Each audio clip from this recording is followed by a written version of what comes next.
For a great many of your MPs, it's about your performance. They talk about a chaotic performance. They say that you're simply incompetent as a leader. How unkind of them. I try to run an efficient organisation, obviously. I'm trying to develop policy at the same time, and I'm trying to ensure that our party members and our party supporters are able to be fully involved and their views very well represented. Is it too much for you? No, of course not. I'm doing the job. I mean, I spend quite a lot of time talking to people in what would be regarded as Labour heartlands. And they have said to me in recent months, your particular brand of socialism does not speak to them.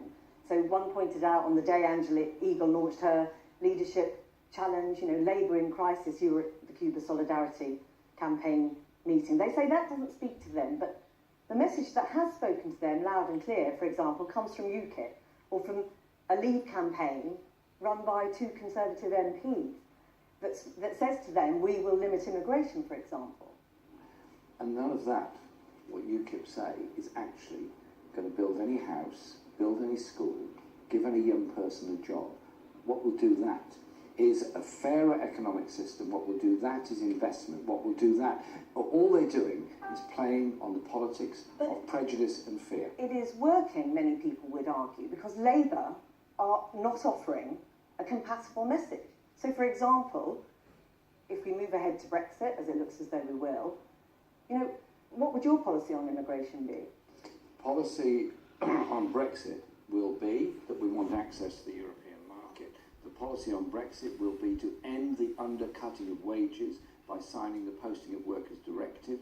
In the meantime, while we're still in the European Union, which would ensure you didn't have this appalling importing of people deliberately to undercut existing wage rates and existing conditions. And so I think we have to end the undercutting, end the exploitation, and stop the blame culture. People want less immigration.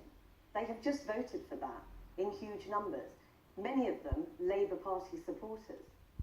They want less immigration. I would urge people to think carefully about the numbers of people that work in our education system and our health service. But you're not actually, wait a minute, I am listening.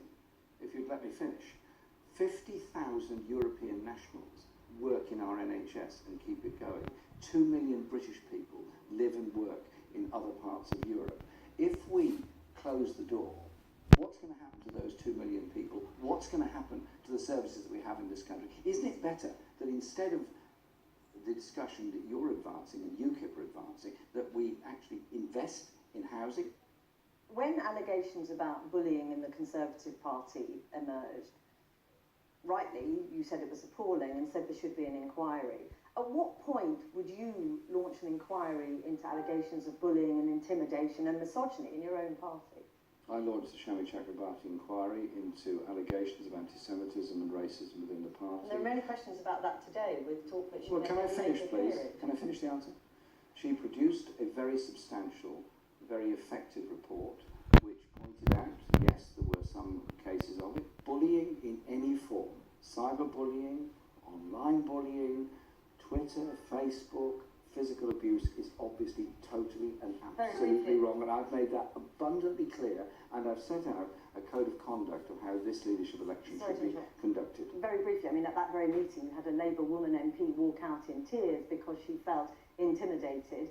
You've had another Labour woman crying, talking about intimidation at the NEC.